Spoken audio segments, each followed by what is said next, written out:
Hey, what's going on? It's Bill Burr, and it's time for the Monday Morning Podcast for Monday, November 4th, 2019. What's going on? How are ya? How's it going? Oh, that's good to know.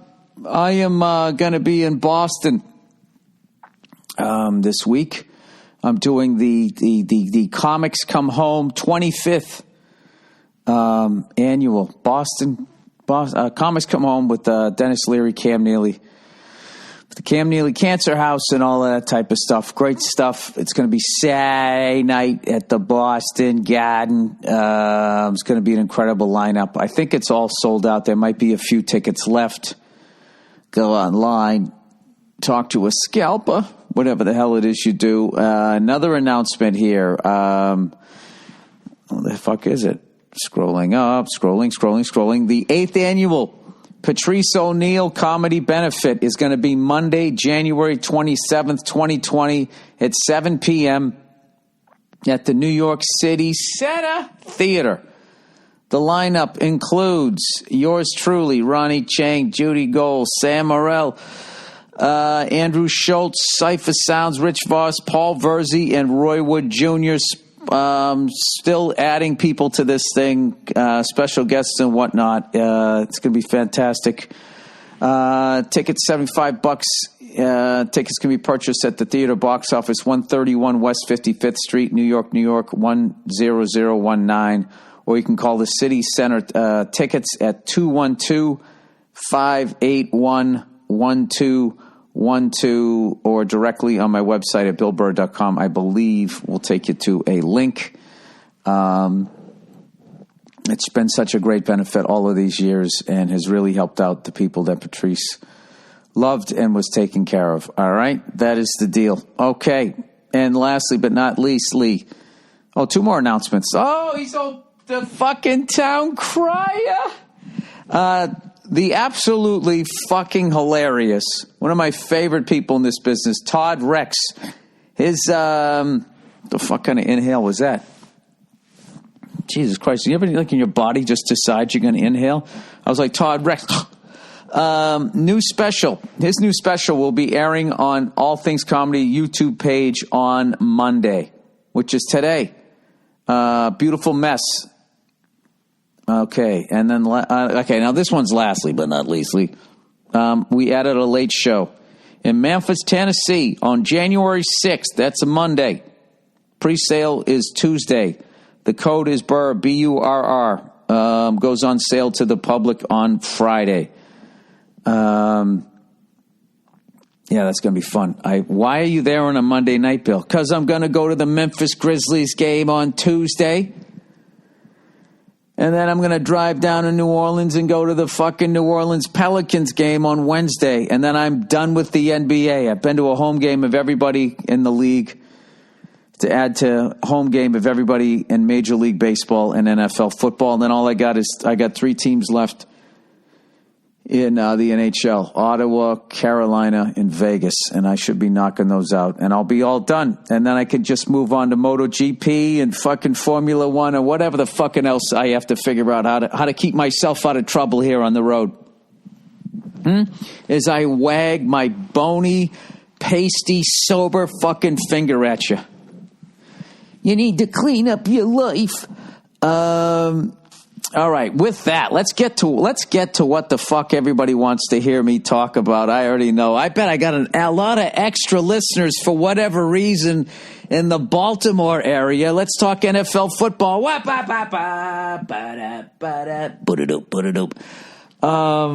I was in the air flying back east for this for all of football Sunday, but landed in time to watch my New England Patriots play your Baltimore Ravens. I got to tell you, as much as the score seemed a little upset, I thought it was a fucking great game.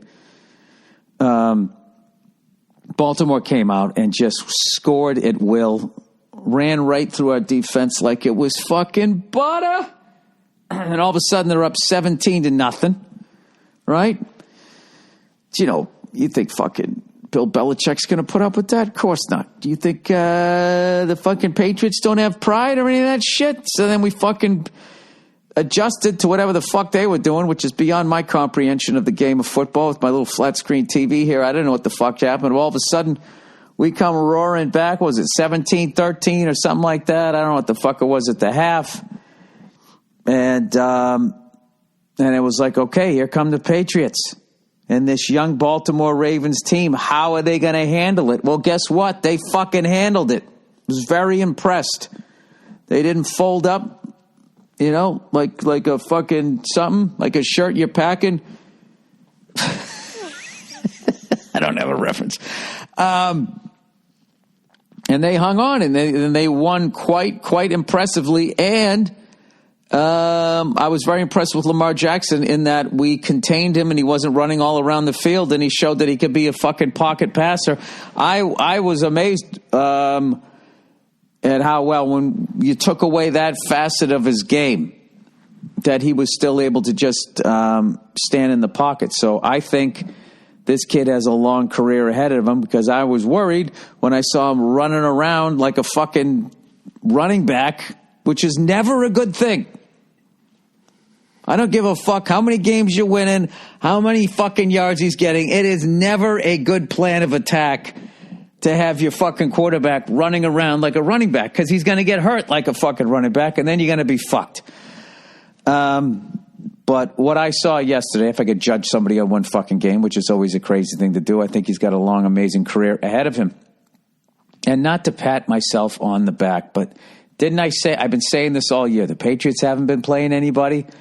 We're kicking the shit out of teams that suck, which is good, but our season starts when we play the fucking Ravens. And so now I didn't even watch ESPN, so I imagine, just like I said, they probably on there, the Patriots just get exposed. Which is the business that ESPN is in. They're not that dumb. They just have, they got 4 fucking channels, 3 or 4 of them. They have like 72 hours of sports that they have to 72 hours they have to fill up every single fucking day. The games don't come on until night. So there's nothing they can do other than light their heads on fire. Light their heads on fire and scream crazy shit all day, hoping you're going to stop and watch it. That's basically the business they're in, because the internet has fucked them. Has come along and taken them out at their fucking haberdash knees there. So don't listen to any of that shit. All right? The Patriots are right where they are every fucking year. You know, more often than not, they go on to win the Super Bowl. So I am not concerned as a Patriots fan. There's a lot of positives from this game as far as I love when the Patriots go and play a team in the playoffs that we already lost to. That's been good for us. Every year this fucking happens. We come in, the fucking Chiefs kick the shit out of us. Is this the end of the Brady era? You know? Maybe this is. Who knows? You never fucking know. But congratulations to the Baltimore Ravens. Played a fucking great game. Great defense. The whole fucking team just looked really good. And the less angrier Harbaugh, he's had a pretty good record against us. So I figured it was going to be a tough game. When it was 17-0, I thought we were going to get smoked. And then we came back. I thought, wait, maybe we're going to win this game. I had no predictions of the game. Whatever was happening was what I was like, well, this is what's going to happen. Now this is happening. So that's what's going to happen. So, I don't know shit. I'm just a fucking comedian that watches this dumb shit and gets fucking, crazy about it. So I actually sent out a tweet during the game, making fun of one of the fucking Ravens players as far as he broke up a pass, this cornerback, and I said he proceeded to fucking celebrate the way I would have celebrated if I was stranded on an island and figured out how to make a boat.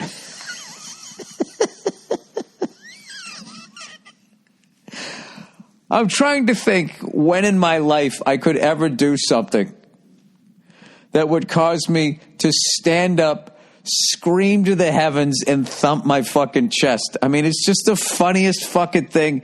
And every time I do this, right, all these guys are going all right, Bill, this joke's getting old. You fucking, the stupid Clint Eastwood, him on the front line, you fucking hacks. Don't you even look to see that 40 people already sent that? You dumb fucking, as I've maintained with the GIF. The GIF is for somebody, or GIF, whatever the fuck it is. It's for somebody who isn't funny enough to write a joke. They're like joke PEDs. For all you guys saying that I'm just this old man, I've been doing that joke. And speaking of Comics Come Home, I did it on Comics Come Home in like 1996. 1996. So I was fucking 28 years old. So this isn't old man shit.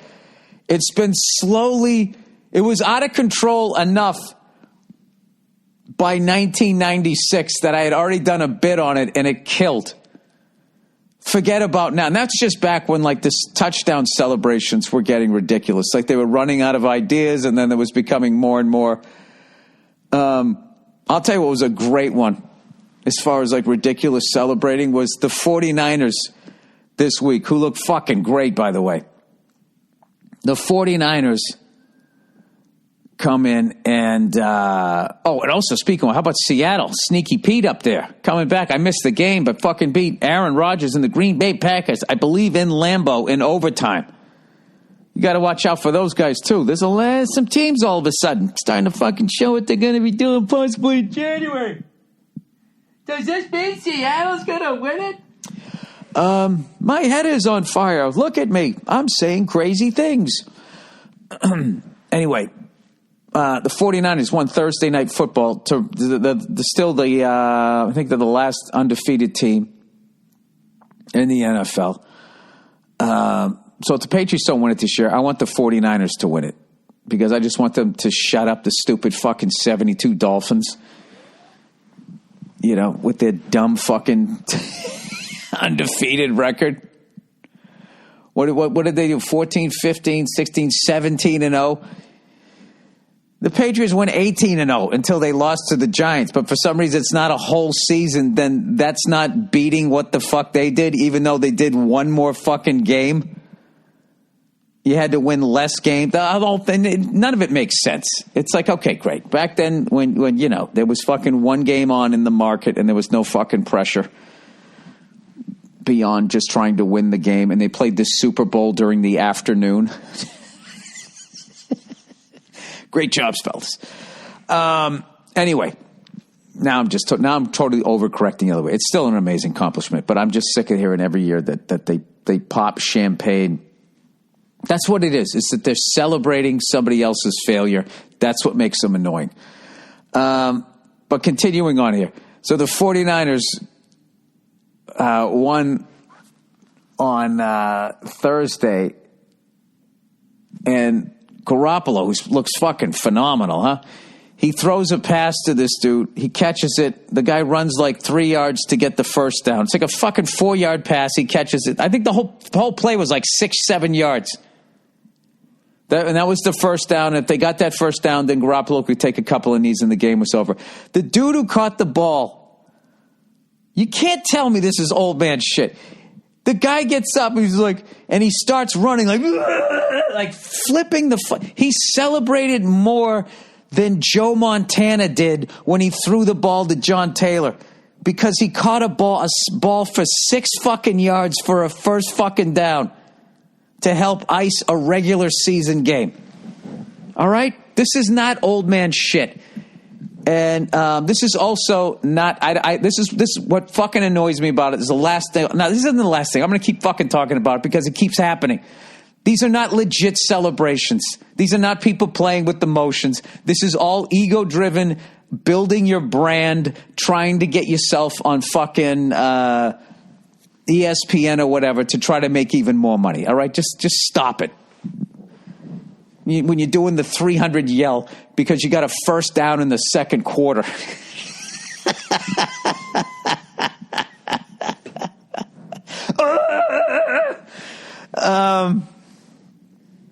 I don't know. It's the dumbest fucking.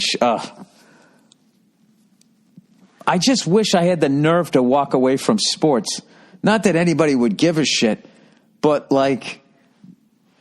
it's becoming for me like driving in LA. Where it's like, Bill, at what point are you going to expect them to do what they do every fucking day? Look at this guy. He can't get his fucking, he goes from the lane on the right to the lane on the left, and he leaves like the back corner of his car still in my lane. Because he's such a self-involved LA person, because he's like, well, I'm in the lane. I don't need to be concerned with anything behind me. Basically, the rest of my car. And then the dumb LA cunt in front of me can't fucking negotiate that little fucking taillight that's in our lane now, and will just sit there rather than going like half a cunt hair into the bike lane and continuing the progression of our lane. I flip out every single fucking time. I don't know. I wish I just knew how to do like the fucking make those videos and shit. And just, I don't know, whatever, Bill. We'll just let it go. All right, I'll let it go. I'll let it go. It's great. You're right. You guys play with passion. Nobody celebrated when I was a kid, so that's why I don't want anybody else to celebrate. There was no celebrations whatsoever. Birthday parties, everybody stared at the floor. When I was a kid, you celebrated when there was something to celebrate.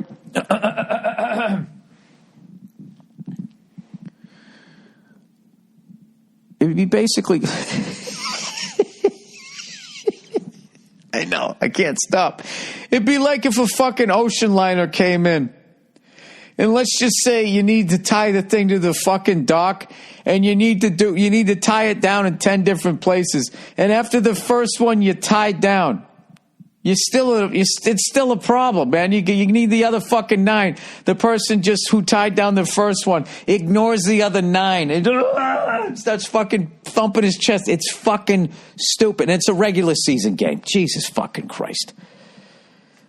Do I got to quote Kevin McHale again? Remember one time we were in a fucking playoff series? We fucking won the first 2 games in that building, and then some fucking idiot on the other team started talking, we're coming out. They better watch out. We're coming out. We're fucking, you can do this. We're going to do that in fucking game 3. And then fucking McHale was just like, well, you should be doing that every night. This is the NBA.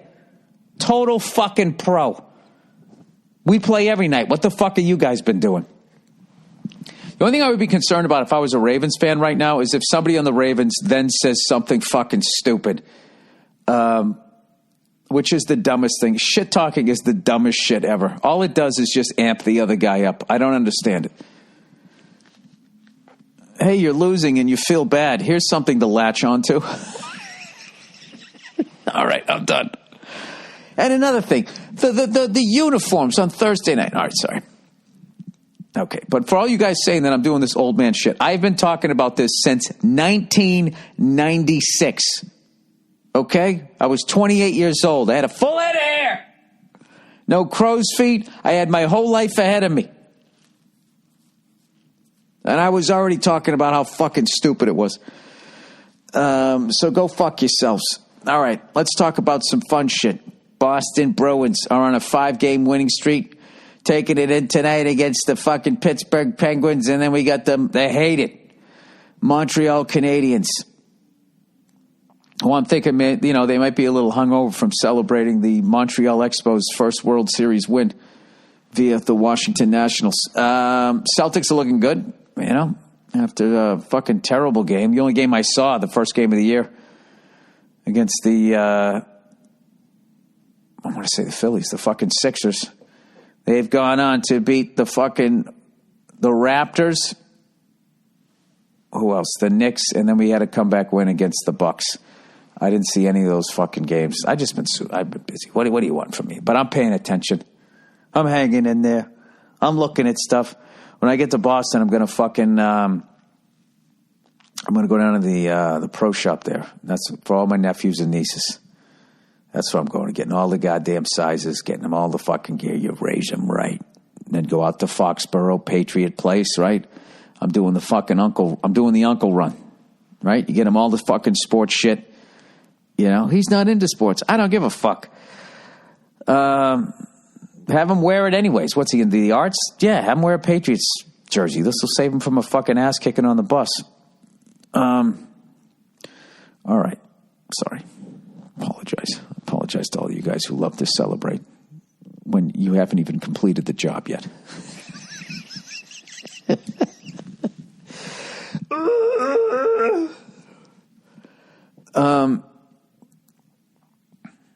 I never saw Jerry Rice celebrate like that ever in his entire career, and I watched him win 3 Super Bowls. I didn't see him show more emotion than that guy showed catching a 6-yard pass to end game 9 of this season. All right, trick or treat, everybody. I went out trick or treating with my lovely daughter for the first time. You know, Nia always puts together this great Halloween party every year. She's done it every year. We had our 3rd annual, and it's always kids Lola's age or younger, which makes it a really cool party because everybody's sort of like in the same age range. You don't get bigger kids. They're not bored or ripping toys out of other younger kids' hands and knocking kids' heads on the ground and shit. It just becomes, it's very, if you watch those behind the scenes of prisons, it's very much the same. Might makes right. If you let somebody take your toy, then you're looked upon as weak. And then it just, all kinds of stuff happens. Parents intervene. Hatfield and McCoy shit starts to happen. So we keep it, So this year was basically 3 years and younger. And it was fucking awesome times. Kid had a great time. And we were all joking at the party. You have to close with bubbles. Once the bubbles come out, that's it. That's a wrap. Okay, so what you do is you have the whole party. There's coloring, there's games, everything's going good. There's some music, they're eating food, and then you give them dessert. And then right as they start to have the sugar crash and everybody's starting to get a little grumpy, you bust out the bubbles. They go fucking nuts. They run off that last bit of sugar, and then they're fucking tired, and then that's a wrap. All right, so that's what we're doing. But that's how we usually handle any kid party we have. But on the Halloween one, for the first time ever, I got to take my daughter out to go trick-or-treating, and we had her practicing all week. She'd hold a little bucket, and she'd come up, she'd go, trick-or-treat, thank you, happy Halloween. So she was doing that all week, and it was finally time to go, and she was so friggin' excited. But then we go up to the first house, and we just picked one of those streets where it was just like, those perfect-sized houses where they're close to each other, flat street. And it was a madhouse. It looked like the mall back in the day during Christmas rush, right? And so my daughter was just taking it all in, like, wow, So we walk up to the first house. They got the spiders and the ghosts and all that stuff. And all my daughter's excitement, she just got, like, super shy. She just kind of walking up. She's looking at me, and I was like, okay, go ahead, say it. She just walked up and, like, barely whispered. She's like, trick-or-treat. And the person was like, hey, you look cute. And put the candy in her little bucket. And she was so excited. She turned around and just smiled at me. I was like, say thank you. She's like, thank you. And then she walked away. And then she's like, Dada, I say trick-or-treat. You got all excited. By the 3rd house, she was like walking up to the thing. She was so excited. She was like yelling, trick-or-treat. Yelling out her costume. I Doc McStuffins. She had the best time. She was freaking out, like in a good way, looking at all the other kids' Halloween costumes. Like one of the bigger kids came by dressed up like a ghost. And when she saw it, she flipped out. She went, oh, Dada, it's a ghost. And all the kids' friends laughed. Thought it was really cool that she got that excited. And there was some other kids dressed like, those dinosaurs? When they have those races at like baseball games where people wear like those big crazy dinosaur suits, and it looks funny the way like the dinosaur moves as the person's running. There was like 3 or 4 of those. Daughter lost her mind at that, and everything was good. But then there's always that one fucking creepy house. The ones where they have to try and scare you, and you got like a fucking 3-year-old with you, and you're just like, please tell me not to do this. So we come walking up, and there's just this guy sitting there with a really creepy looking mask on, a younger kid. So I just got the vibe. I'm like, all right, something's going to happen here. So I held my daughter close by, right? We got it. I just came walking up and around and be like, hey, trick or treat. I was just like, what's up, buddy? Like I tried to make it like, the tone, like, please don't do this. Please don't give my daughter a fucking complex here. So we get to candy, and then as we go to walk out, I feel myself bump into something. I thought I bumped into like a little kid or like a dog. And I looked down, there was nothing there but like a shrub. And then I realized one of his friends was in there. Either hit you with something or grabbed to try and like fucking scare you. It's like I'm walking with a toddler. Fucking morons. But anyway, we the rest of it was all fucking good. And, you know, her little pail of candy was like legit filling up and getting heavy. So I'd be like, sweetheart, you want daddy to carry that? You want daddy to carry it? And she'd be like, no, dada, I okay. I'm not tired. She knew, or at least she was worried that if I started carrying it, that, you know, I was going to think she was tired and it was going to be over. And I got to tell you something. We walked the better part of a mile. Like, she walked so much of this neighborhood and was having such a good time. And, you know, I take her out for walks and stuff. We, you know, and I kind of know, like, right around when she's going to start, like, being, like, asked to be picked up or whatever, which I never do. I always make sure, come on, you're almost there. Tough it out, right? And she walked like twice that distance and never complained. She was so friggin' excited. And then I was psyched in the end. I said, all right, buddy, you know, it's getting late here. You're about all filled up here. We're going to go to one more house, okay? And she goes, okay. And she was totally cool about it. And then she came home, you know, was recapping the whole thing to my lovely wife, you know, who was finishing up with the party there and all that type of stuff, and talking to her Nana and all that stuff, just recapping the whole thing. And the next morning, of course, she's asking for candy for breakfast. I'm like, you can't have candy for breakfast. You can have it, you know, after your dinner tonight, after your supper. And she was already saying how she wanted to go again next year. But, like, my buddies already told me, they were saying, listen, the first time you take your kid trick-or-treating, that's top 5 dad moments. I think as far as, like, the first 10 years of their life. And I got to tell you, it definitely lived up to the hype. So if you're going to be a new parent, do not miss out on that, because it's, you know, whenever you take them out, because it was fucking awesome. Anyway, okay, plowing through here. I guess I'll go on to the emails now, right? Is that what I got? I think I talked about everything I was going to talk about. All right, let's get on to the advertising, right? I always do the advertising first. Is that how it works? All right, emails. Where's he at? Oh, there it is. All right. Policy Genius, everybody. Policy Genius. 'Tis the season to elect benefits through your workplace.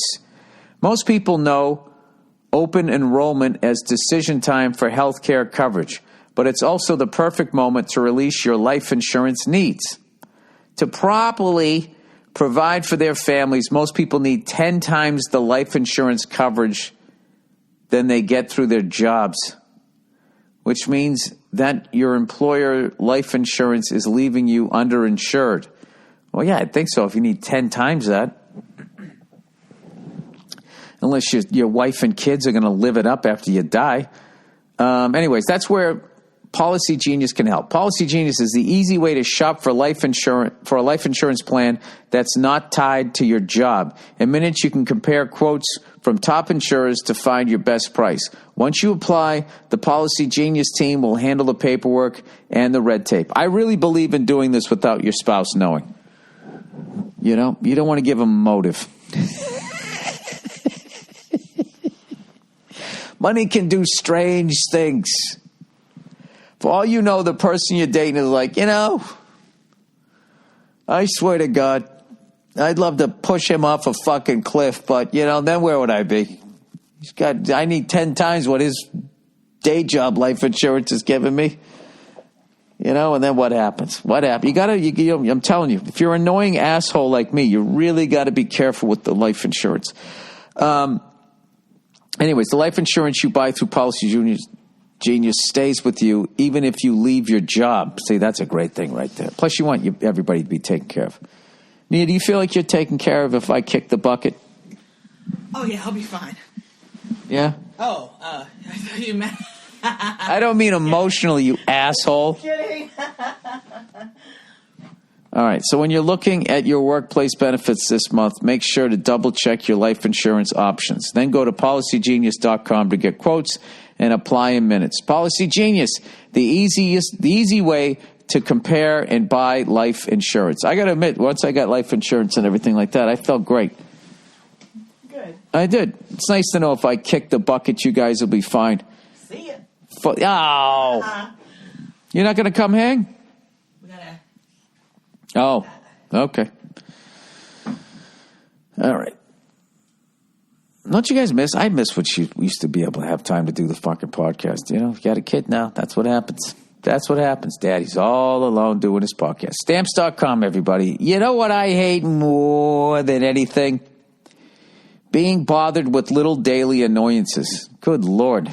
That's one of the truest pieces of advertising I've ever read. You know what I'm talking about. Things like being stuck in traffic or waiting in line or just having to do things I don't have to do. Well, guess what? I can get rid of some of those annoyances just by using Stamps.com. You know about Stamps.com. They've been sponsoring this show for over 7 years now. And if you haven't tried it, what are you waiting for? The holidays are coming up. Quickly, get started with Stamps.com today so that you're ready for the holiday rush. Stamps.com brings all the services of the post office right to my computer. I can buy and print U.S. postage for any letter, any package right from my home or office. I can even schedule a pickup with the mail carrier so I never have to deal with L.A. traffic, or at least when I'm going to the post office. All right, we haven't even gotten to the best part yet. With Stamps.com, you get 5 cents off every first-class stamp and up to 40% off priority mail. Stamps.com is a no-brainer, saving you time and money. It's no wonder over 700,000 small businesses already use Stamps.com. Right now, my listeners get a special offer that includes a 4-week trial plus free postage and a digital scale without any long-term commitment. Just go to Stamps.com, click on the microphone at the top of the homepage and type in Burr. That's Stamps.com, enter Burr. Stamps.com, never go to the post office again. All right. Unless you collect stamps, unless you're one of those people, right? Those people who fucking kill butterflies and nail them to the cross of the fucking little felt thing there, whatever the hell they do. I think people who collect butterflies, they're inherently fucking strange people. I mean, you just have, there's something, that's the beginning. That's the beginning of eventually having somebody's femur in your goddamn soup, right? To make it more flavorful. Your human soup. Isn't that how Jeffrey Dahmer started? First he had a stamps collection, then he moved on to butterflies. You know. Then he just, I don't know, pounced on a jogger. It's fucking nuts, right? All right. I keep having this reoccurring dream that I'm mountain lion. Every time when I'm out in my driveway, I always worry that a mountain lion, if my daughter gets too far away from me, a coyote, a mountain lion, or anything like that, I don't know what it is. It's just every time, just being a fucking parent, like the fucking Stephen King shit that goes through your goddamn head. And I've pictured like how in my head worked out how I would kill a mountain lion, which I wouldn't. I mean, if you're really honest with yourself, you can't even beat up a house cat. Like if a fucking cat decides it's going to start clawing you up, what can you do other than that I'm getting clawed up by a house cat dance? I mean, that's what you do for the first fucking 3 seconds as your body's dealing with the shock of what's going on. I mean, that thing is fucking Freddy Kruegered you like 5 times before the signal even gets to your goddamn brain. All right? That you're being fucking scratched. And by the time you think to grab this little fucking 6-pound thing and throw it at the wall as hard as you can, right? Leaving it embedded in the wall. I'm just doing this to see if any PETA people get upset. Your fucking arms, all clawed up. So I figured with like a mountain lion, that's also a cat. If you just fucking apply the same theory to that, if that thing's going to hit me 5 times before I even understand what the fuck's going on, like I'm dead.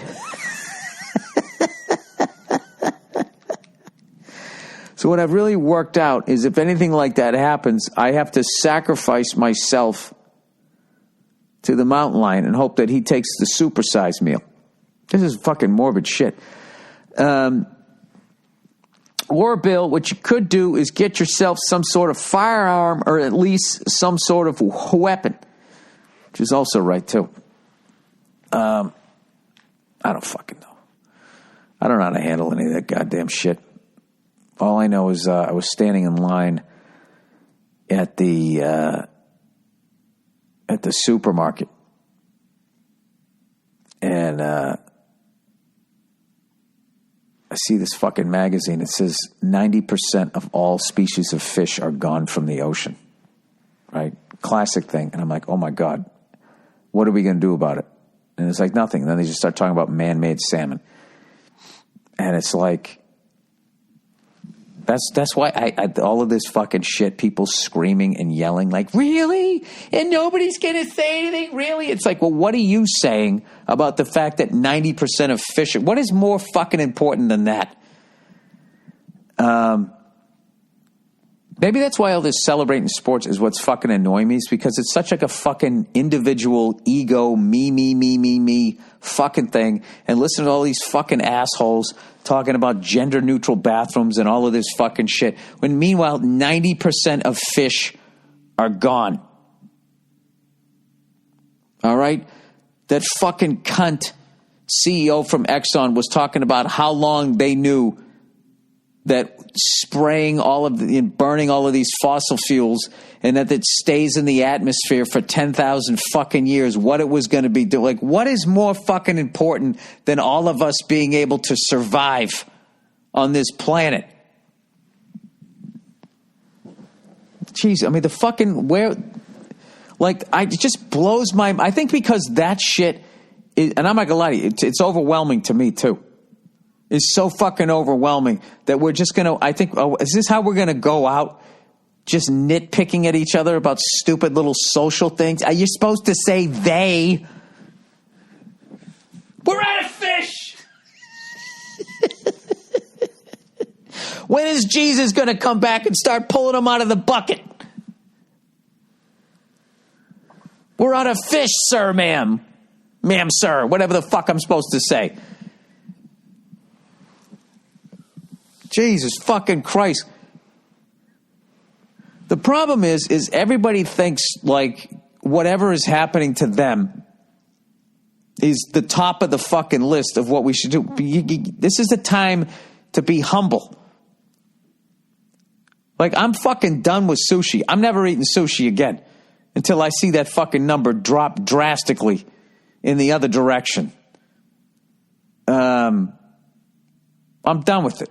And I'm all right with man-made salmon. I deserve it. Whatever that man-made salmon does to me, I fucking deserve it. 'Cause I haven't done anything. I've never gone to a goddamn rally, got arrested, a Save the Fish fucking rally. I don't know. I'm going to spin it positive. I think we're going to figure all of this shit out. I think a lot of us are going to have to die, and I think that that's a good thing. And we got to adjust the numbers down. All right. 90% of the fish are gone is because we are eating all of them, because there's way too many of us. All right. And we are the part of the balance of nature. So, all right. 90% of fish are gone, and I got to watch you fucking screaming and yelling because you caught a first down pass. A pass for a fucking first down pass. And yes, I do think it's all connected. All right. And I am part of the fucking problem, too. I am definitely part of the fucking problem. You know what's funny is, you know how back in the day, it was always like the old man was talking about all he didn't have and how spoiled the kids are today.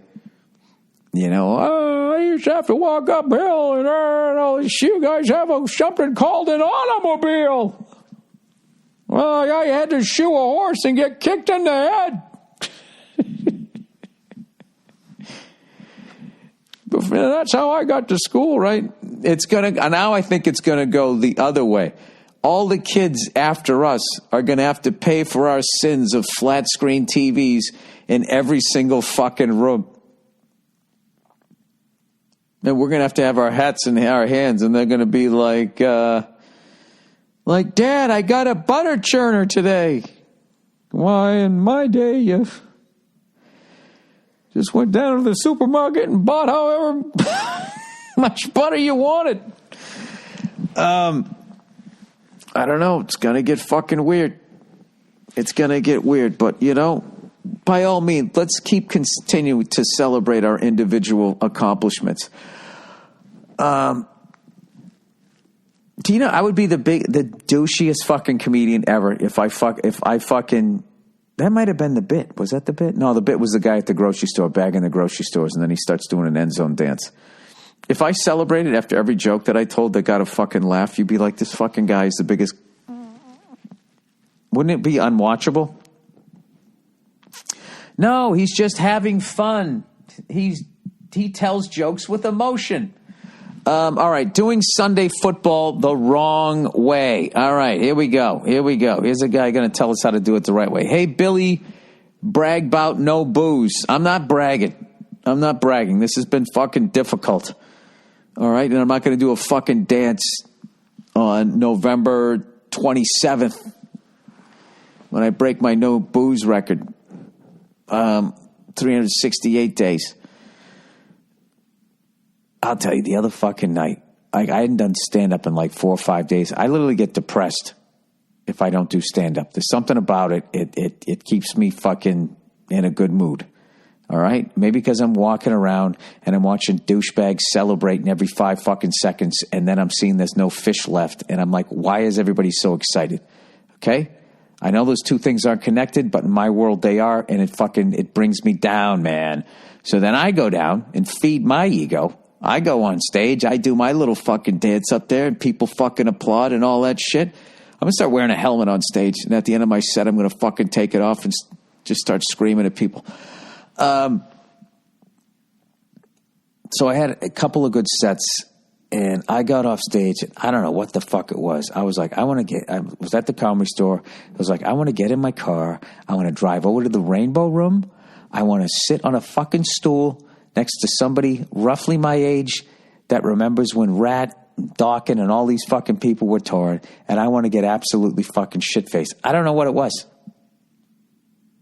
Don't know what it was. Instead, I fucking drove past it, and I went over to, I had to buy a cigar because I smoked, somebody gave me a fucking Cuban, I paid for it, a air quote Cuban cigar. Dude, fuck Cuban cigars. All right? The fucking 90% of them are fake. This fucking guy gives me this goddamn cigar, right? No, this nice guy gives me the cigar, okay? It's not the fucking guy, it's the fucking cigar. I fucking cut it. As I'm going to light it, it's wrapped too fucking tight. So now it's like I'm trying to fucking drink some extra thick milkshake. Fucking eyes popping onto my goddamn head. The final third of the cigar falls apart. And I was so fucking pissed. The next night I went down and just bought a Nicaraguan cigar that smoked great, tasted fine, didn't fall apart. I'm done with them. Unless you fucking know somebody who knows somebody who fucking knows somebody. Because the next night I was hanging with somebody who was like that, and they actually had legit Cubans, and they were fucking delicious. I had a funny conversation with that guy about, he was a cigar guy too, and I was saying, is there anything worse than having a box of nice cigars, and somebody asks for one, and you say to him, are you a cigar guy? And they say, yeah. And you give it to him, and he goes, you don't even have to finish it. And he knew exactly what I was going to say. And then you fucking turn your back, and the fucking asshole has put the thing out with half the cigar left, and he slobbered over the final third of it. You're like, you fucking asshole. Anyway, emails. Doing Sunday football the wrong way. Hey, Billy, brag about no booze. I've been listening to you get upset about DirecTV the last few weeks. I'm over it. I'm actually excited now that I don't have the NFL Sunday ticket. I like only having a few games. It's perfect. and I think I may have a solution. Have you ever heard about NFL Red Zone? Yes, I have. If not, definitely check it out. I've been watching it on Sunday for the last 5 years, and I think it's the best way to watch NFL games. Basically, it flips between games in live time and shows you the most important plays and drives that are happening. It is awesome if your team isn't playing because you get to watch the most important games. If a team is getting blown out, they won't show the game anymore, so it's not like you're wasting time. No commercials, and it shows all the afternoon games. Definitely a great service. I don't know if you've heard of it, but definitely worth checking out. I stream it for free online, but some people get it for free in their TV packages. Well, streaming it for free sounds like it's illegal. So I don't like fucking people over. Like, if they're going to provide a service, I don't have a problem paying for it. That does sound interesting. I don't know. I think I'm just going to go back to what I used to do when I was a kid. I just watched the Patriots every week. I'm going to watch their game every week, and then I'll watch whatever. I mean, the local game is usually a pretty good game. But what's weird now is I'm in this fucking LA market, so we got two teams, which always sucked back in the day when I lived in New York. It was the fucking worst when I first moved there because the Giants and the Jets weren't good. I moved there in 95. It was before Parcells got there. The Giants were in between, Parcells and Tom Coughlin. And it was just the 1 o'clock game was the Jets and the 4 o'clock game was the Giants, or vice versa, every fucking week. And other than the 2 times a year when the Patriots would play the Jets, it was the fucking worst. So maybe I'll give that a shot. I'll try and take a look at that. But I think I just like watching one game. Whatever. This whole world's just getting too fast for me. I feel like I got out of Shawshank. In the end, that guy fucking goes to the grocery store and he can't handle it, and then he fucking hangs himself.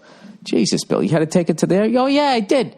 Oh, speaking of suicide, the other fucking day, I had this thing, out in Santa Monica, which is always, the 405 is the motherfucker out here. I don't know what the deal. I don't give a fuck if you live on either just one side or just the other side of it. If whatever your meeting is, you have to go underneath that motherfucker, it's going to take you all goddamn day. So it's already going to take me all goddamn day to go from one side to the other. And fortunately, I got the heads up from my neighbor as I was standing in my driveway. He goes, it's just a fucking nut house down there. And I looked down the end of my street, and I just saw bumper-to-bumper traffic at like fucking 11 in the morning. I'm like, what is going on? Well, it turns out some asshole was threatening to kill himself, and he was standing on the fucking overpass, which fucked up a whole highway, which I don't understand why. Why can't they just rope off the lane that he's going to jump down onto? I guess maybe because he could run over to the other side and jump down on somebody's fucking windshield, or maybe people are going to drive by and scream and tell him to do it. But this one fucking guy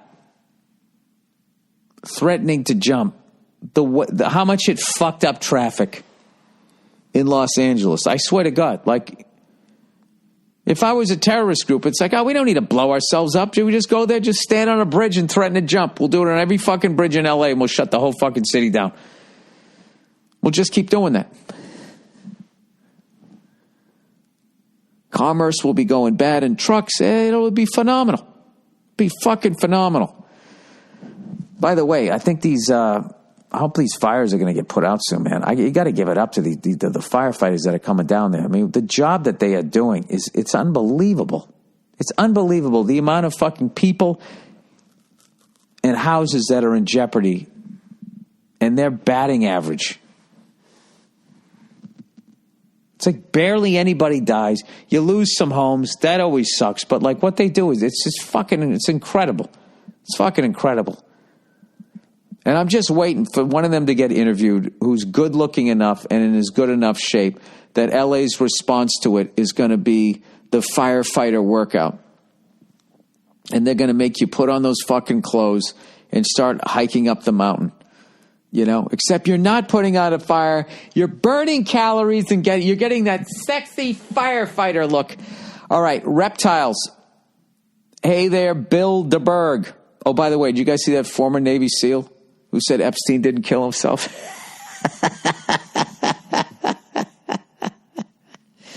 I think he just started something. I think he just fucking started something. The whole thing is really not funny. If that guy was murdered, like all these experts are saying, it's because there's a bunch of other rich guys out here that were doing those horrible, unspeakable fucking thing to kids. It's just the fuck. It's just, what is it about money? How much money do you need to have that you're going to look the other fucking way to protect that? I just don't fucking get it. Don't get it. All right. Anyway. Okay. Reptiles. Hey there, Bill DeBerg. You recently had a section on the podcast about reptiles and their lack of emotion. Komodo dragons probably are not the best example of this. But the most common pet reptiles are surprisingly emotional. They just exhibit it in different ways that usually only become clear after a few months of exposure. I had no idea I was a reptile guy until I got one. Well, if you weren't a reptile guy, why did you go out and get a fucking lizard? They can be more like traditional pets than we might first think. Ow, fucking leave them alone. Bearded dragons are very much like dogs, generally friendly and playful. I'm sorry, I have to look up a bearded dragon. Is this a dragon that's too afraid to come out of the closet? Oh, Jesus, Bill, come on. Bearded dragon. Oh, dude, fuck that thing. Oh, it's kind of cute. I'm not going to lie. Oh, look, they put a hat on it.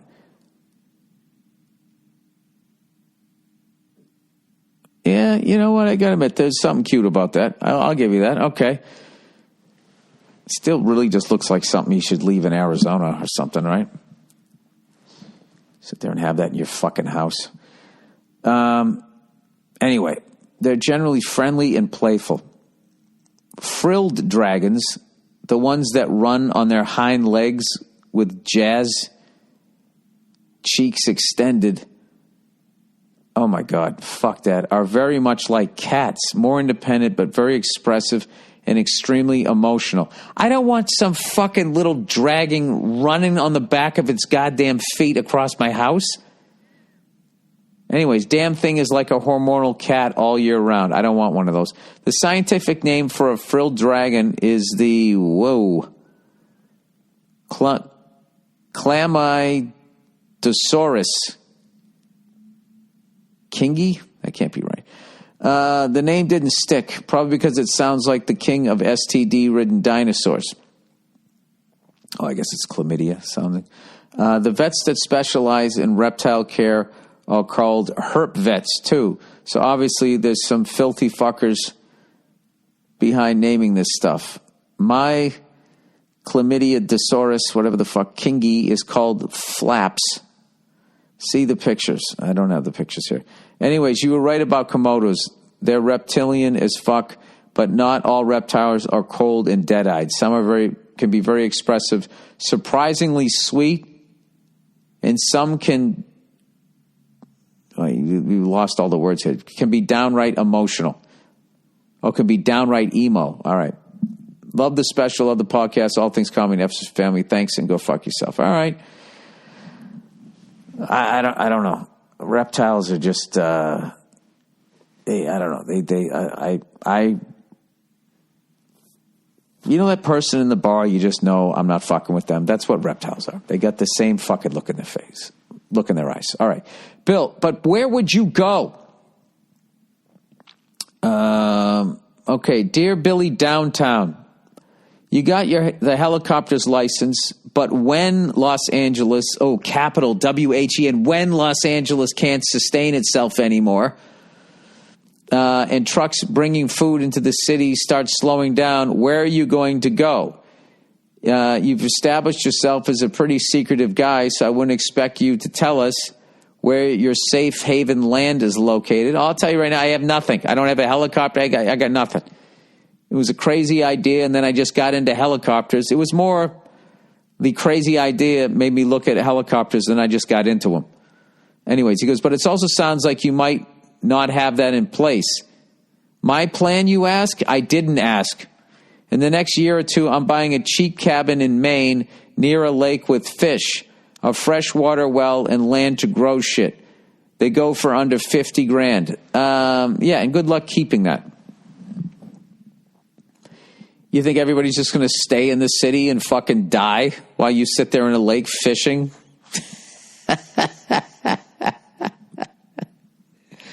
I'll tell you who's going to be safe is the people who just leave society and can live out in the mountains like goddamn Grizzly fucking Adams. Those people will be fine. Hopefully. But, you know, if we keep doing what we're doing and just as the every place is going to be affected and all that shit. It's so, and the fact that they're still debating it and they're still throwing money against like the studies of it. It's insane. It's fucking insane. I don't want to talk about it. Fuck it. There's nothing you can do. Nothing you can do. All right. Credit card debt. Hey, Bill. I have an ongoing stupid situation. I got into a cycle of paying the minimum amount of my credit card. I've been there. We've all done it. And after a while, my credit card balance now sits at around $9,000. This started before I got married a couple years ago. Fast forward to now where my wife and I share bank accounts, so she is unaware of this debt. Here's the kicker. We both have good jobs. I own my own business and make a decent amount of money. There's more than enough money in our joint account to wipe out that credit card balance without it making things tight for us. Together, we have over 6 figures in investments and very little left on our mortgage. I also have my own business account that does not have access to that. What? I also have my own business account that she does not have access to that I can cover the balance of my debt probably without her noticing. My question is, do I come clean and say I have this debt that's been bothering me and I just didn't know how to bring it up, or do I cover it from my business account and move on with my life? I feel so dumb just making these minimum payments each month when I can easily cover the amount. Well, considering the fact that you got the fucking money and you're coming from a good place, you're embarrassed and all that, I would just be honest with her. I don't think it's that big a deal. If it's just $9,000, I think you'll be all right. It's when you have, all of that debt and, your wife thought you were financially okay, and then you're actually the exact opposite of okay. It's just you guys are still okay. You're just $9,000 less okay. I would get rid of it. And it's great you almost paid off your mortgage. That's another huge thing. I think you're in the perfect place that if you were going to tell her, I think you'll be okay. All right? You're going to be okay. Overrated, underrated. All right, overrated. Big houses, vaulted ceilings, storage rooms for all this shit you don't use. Oh, this guy's singing my song here. And having 2 kitchens are all luxuries that no one really needs. Absolutely. What the fuck you need 15 feet ceilings for? You like how wide open it is? Go the fuck outside. I think this is going to start being the prevailing sort of maybe pushback. I don't know what. Underrated. Mail slots connected to your house. Mail goes directly into your home. It's perfect. The USPS, a.k.a. the government, is trying to make me put a mailbox in front of my house so that the mailman, mail ladies, mail people don't have to walk anymore. Yes, it snows here, and I forgot to shovel one day and they didn't deliver my mail for a week. Now they want me to pay money for a mailbox and also shovel the whole goddamn curb and street in front of my house. Snow plows go by, so the piles of snow would end up being 2 to 3 feet high on average. Oh, shut up, you fucking pussy. Get out there and shovel the goddamn snow. That's the type of stuff. I used to love that shit. You know, fighting the fucking snowplows. I liked it. Everybody else on the fucking street quitting and you didn't. It says something about you. Oh, what am I doing? The fucking snowplow's just going to go out there. You know what it reminded me of? I used to work with somebody back in the day when I worked in a warehouse. He would eat like fucking wings and have barbecue sauce all over his face and in his beard. He'd be like, Jesus Christ, dude, wipe your face. And he goes, what's the point? It's just going to get all messy again. And he would just continue to eat until the end. Then he would wipe his face off. Now, one thing, if he was like trying to be a conservationalist, environmentalist, a something-alist, and he was trying to fucking save napkins, that's one thing. But he was just fucking lazy fat fuck who wanted to keep shoving food in his mouth. Somehow that reminded me of that with you just fucking, well, with the fucking snowplow. Well, it's just going to melt. I mean, what's the point? Underrated. Indoor parking. I'm a 24-year-old guy in Wisconsin, and this year I got a job after graduating from school and moved into my own apartment that has underground parking. This is the first time in my life that I've been able to park my car indoors at my parents' house. They got the garage, and at school we only had a driveway. This week in Wisconsin, we got our first 4 inches of snow for the year, and the temperature got down to 18 degrees Fahrenheit. When I left to go to work on Wednesday, not only did I not have to brush off my car and warm it up, but when I got in the car, it wasn't freezing. Plus, all summer, the car wasn't ever 1,000 degrees when I got in it. I didn't realize what I was missing out on until I had it. Oh, it's the fucking best. It's the best, too. And I am a big believer that garages are for cars. All right? Garages, they're for cars and they're for drum rooms. Got to catch myself here. I hate that shit, like, when people, like, I don't know, when they don't take care of their cars and they just leave them in the elements, you know? And then you open the garage door and it's just piled up with just shit. It's fucking unreal, man. It's unreal. So I don't ever want to do that. I am not into fucking clutter. When you get a kid, there's a certain degree of it that you're going to have. But I always make sure all the toys are picked up at the end of the day. I don't know. I got this weird thing with that shit. My garage is super fucking clean. I got the epoxy floor. You could fucking eat off of it. I sweep it up. I keep it fucking nice. All right? Got my little workout station here. I got my old truck here. I got my little fucking place where I play my drums. But I don't have 1,000 fucking rakes and 50 million, I don't know, leftover goddamn shit that you just never threw out in suitcases and boxes and all of that crap. I'm not saying I don't have some clutter that I have to get rid of, but I've been really weeding it out and not bringing anything else into the house. So, having said that, for all you people out there, who come out to my shows and everything, the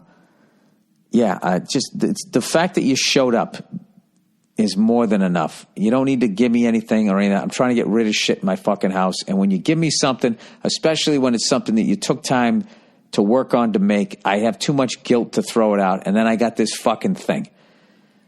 All right? So, I'm good. I appreciate the gesture, all of that shit. Just, you showed up. We're good. We're good. There we go. All right. There, I got that out. So anyways, that is the podcast. Congratulations to the Ravens, man. They were like, I'm starting to see the NFL whenever Brady's going to leave, this could be, an interesting thing. I would love to see a game now, Ravens versus the Chiefs, to see the young Bucks, the new quarterbacks, the next generation as this continues. Because who's kidding who? Oh, my God, fucking the tyrants hit me now. Who's kidding who? I'm never going to stop watching. I'm just teasing you guys about the celebrating. I do think it's like funny. It's stupid. It is fucking ridiculous. And like I said, and you can make fun of me and everything, but you want to pull that old man card. I've been doing that joke since 1990.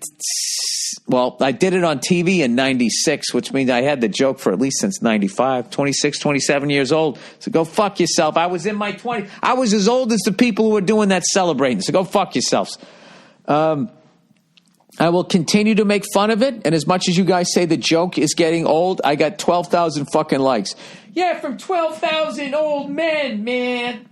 All right, maybe you're right. I don't give a fuck. All right, go fuck yourselves. I'll check in on you on Thursday. Go Bruins. They got back-to-back. They got the Pens tonight, and then they got the fucking hated Habs on Tuesday. All right, that's it. I'll talk to you soon.